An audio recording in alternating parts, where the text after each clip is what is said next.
안녕하세요. 현수의 재테크입니다. 오늘은 연 15% 이상의 배당을 월배당으로 비과세로 지급하는 것을 목표로 하는 ETF 상품인 코덱스 200 타겟 위클리 커버드 콜에 대해서 이야기해 보겠습니다. 아무래도 커버드 콜 상품이다 보니까 시장 상승에 적극적으로 참여하는 것보다는 당장의 현금 흐름이 더 중요한 분이나 은퇴자에게 잘 어울리는 상품입니다. 또한 배당이 비과세로 나온다는 것이 장점인데 다른 수입이 많아서 종합소득세를 내야 하는 고소득자들에게도 잘 맞을 수 있는 상품입니다. 그래서 이렇게 강남 부자들도 반했다. 커버드콜 ETF 10조 돌파라는 기사도 나왔었죠. 이름이 좀 어려울 수 있어서 이름부터 해석해 보겠습니다. 코덱스는 삼성자산운용에서 만든 상품에 붙이는 브랜드명입니다. 200은 코스피 200을 담고 있다는 뜻이고 타겟은 연간 배당 목표가 정해져 있다는 겁니다. 위클리는 콜옵션 매도를 주간 단위로 한다는 거고요. 커버드콜은 기초자산 주식을 보유하고 콜옵션을 매도해서 돈을 버는 전략을 사용한다는 뜻입니다. 혹시 커버드콜에 대해서 잘 모른다면 이전에 올린 영상이 있으니까 한번 참고해 보셔도 좋겠습니다. 간단하게 커버드콜에 대해서 이야기하고 넘어가자면 커버드콜은 상방은 닫혀 있고 하방은 열려 있는 상품이라고 합니다.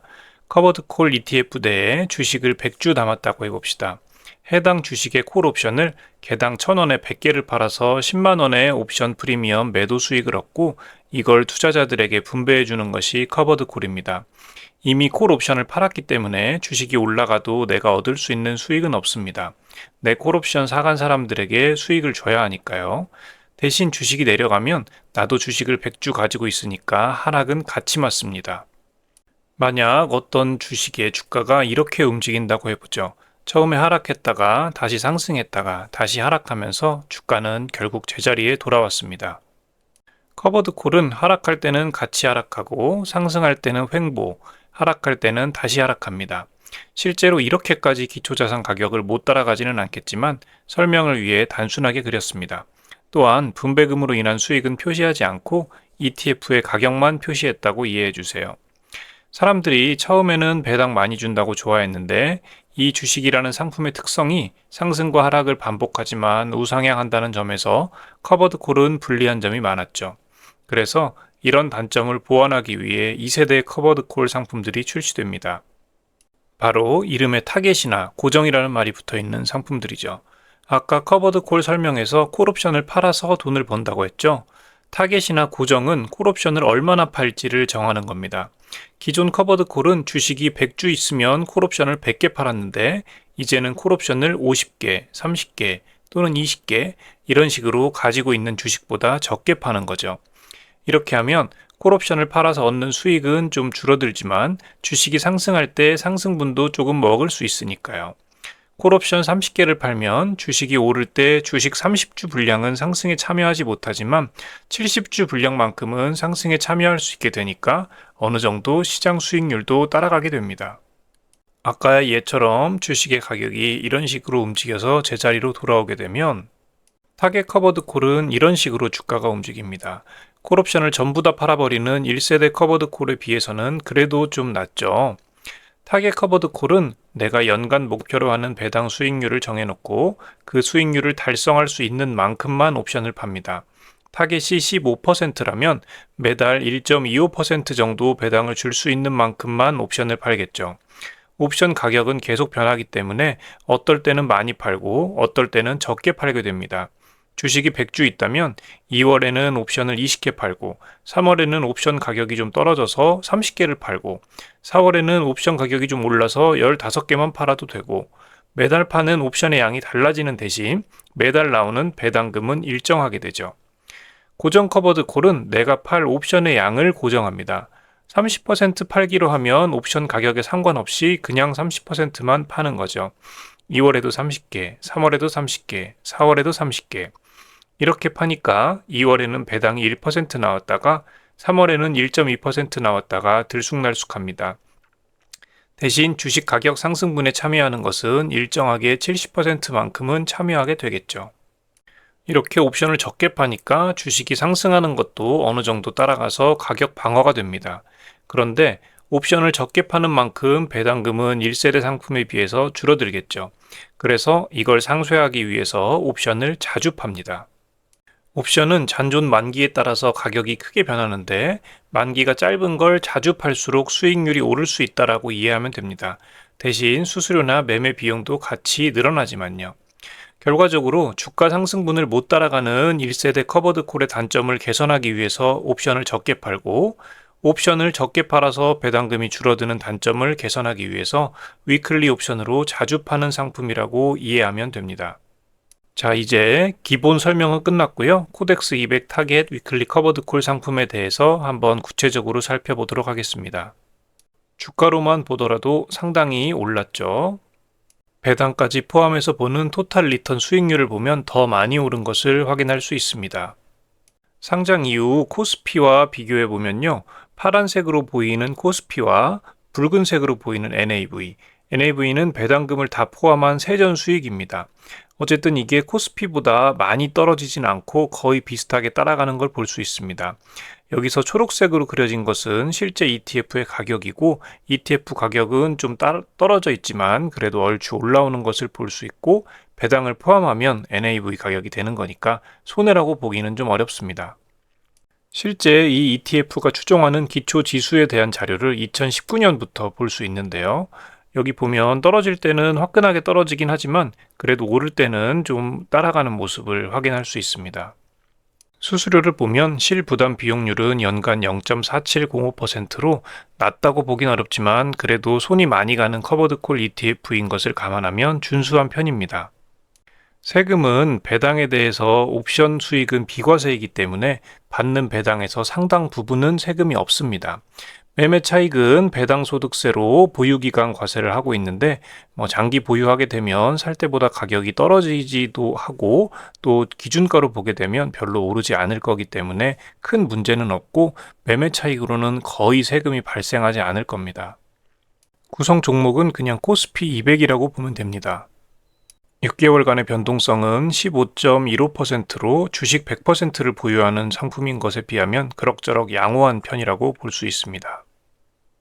2024년 5월 30일 기준 약 30% 정도 옵션을 매도해서 월 1.25%의 배당, 연간 15%의 목표를 달성했는데 결국 이렇게 보면 70% 정도의 시장 상승률은 따라갈 수 있습니다.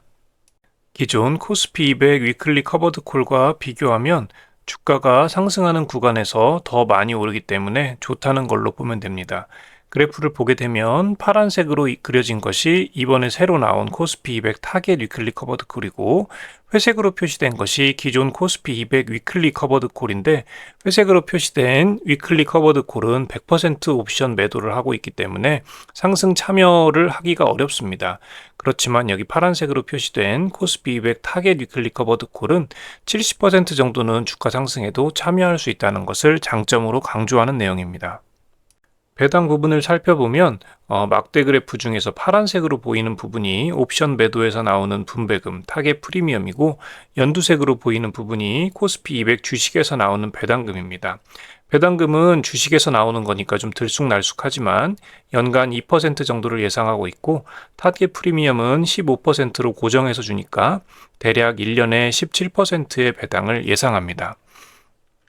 게다가 앞에서도 말씀드렸듯이 옵션 프리미엄으로 얻은 배당금은 비과세라서 세금 면에서 유리합니다.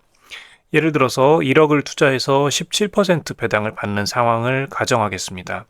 연간 배당금은 1,700만 원인데 그 중에 1,500만 원은 옵션 프리미엄에서 받는 돈이니까 비과세라서 그대로 1,500만 원을 받게 되고요. 200만 원에 대해서만 15.4%의 세금을 내니까 결과적으로 1,700만 원 배당을 받았는데 30.8만 원만 세금을 내면 됩니다. 종합소득세를 내야 하는 사람한테는 더욱 유리하겠죠. 과세로 잡히는 배당금이 얼마 없어서 건강보험료에도 미치는 영향이 적습니다. 금융소득이 연간 1천만 원을 넘지 않으면 건강보험료에는 미치는 영향이 없으니까 위에 예시에서 보면 8,500만 원까지 배당을 받아도 건보료가 안 오르는 거죠. 8,500만 원 중에서 7,500만 원은 비과세, 1천만 원만 과세에 해당하니까요. 왜 강남 부자들이 많이 샀는지 이해가 됩니다. 5억 정도 넣고 연간 8,500만 원 배당 받아서 쓰면 괜찮죠? 실제 배당금 지급 내역을 보면 1월부터 9월까지 총 배당금은 주당 1,390원, 그중에 과세 표준액으로 잡히는 금액은 169원이었습니다. 1,221원은 비과세, 169원은 과세니까 전체 배당금의 88% 정도는 비과세라고 보면 됩니다. 자, 이렇게 되면 경쟁사인 미래에셋에서도 가만히 있을 수 없죠. 타이거 200 타겟 위클리 커버드 콜 상품을 출시합니다. 기본적으로 내용은 같은데요. 여기인 타겟이 15%가 아닌 7%로 좀 낮습니다. 타이거에서 소개글로 제시하는 내용을 잠깐 보겠습니다. 반면 코스피 200을 기초로 하는 커버드 콜 ETF의 분배율은 코스피 200 수익률보다 훨씬 높은 수준으로 형성되어 있어 주의가 필요합니다. 이처럼 과도한 분배율을 추구하는 커버드 콜 전략은 지속 가능한 투자를 어렵게 하는 요인이 될 수 있는데요. 누가 봐도 코덱스 까는 내용이죠. 그런데 그래도 이 내용이 아예 억까는 아닌 게 코스피 200 지수가 연 8% 정도 성장하는데 그거보다 높게 15%씩 배당을 줘버리면 이게 지속 가능성이 있는 거 맞냐? 결국 나중에는 원금 깨서 줄 거 아니냐? 뭐 이런 내용입니다. 여기서 자기들이 적절한 분배율을 추구하는 이유로 과도한 분배율을 추구해서 처음 투자 시에 월 분배금을 171만 원 받게 되지만 10년 뒤에는 투자 원금이 훼손되어서 월 분배금이 43만 원으로 감소하게 될 거라는 이야기입니다. 2015년에 1억 투자해서 2025년까지 연 20%를 분배하고 만든 단순 시뮬레이션이니까 꼭 이렇게 되지는 않겠지만 나름대로 설득력은 있죠. 타이거 상품은 타겟이 7%로 낮은 만큼 옵션 매도 비중도 평균 19%입니다. 여기서 제시하는 자료로는 15% 타겟의 경우에는 옵션 매도 비중이 평균 41%입니다. 코덱스에서 제시한 30% 정도의 옵션 매도 비중은 2024년 5월 30일 한 달만 가져온 자료라서 아마 코덱스에게 유리하게 만들어진 자료 같고요. 여기서 말하는 평균 41%는 타이거에 유리한 자료죠. 결국 코덱스의 옵션 매도 비중은 아마도 30에서 40% 정도 선이 아닐까 싶습니다. 타이거가 나은지 코덱스가 나은지는 사실 알 수 없습니다. 단순 연평균 수익률만 가지고 연평균 수익률을 넘는 배당을 주면 무조건 망한다고 보기도 어렵습니다. 그리고 원금이 좀 손실이 있더라도 당장 현금 흐름이 필요한 사람들도 있으니까요.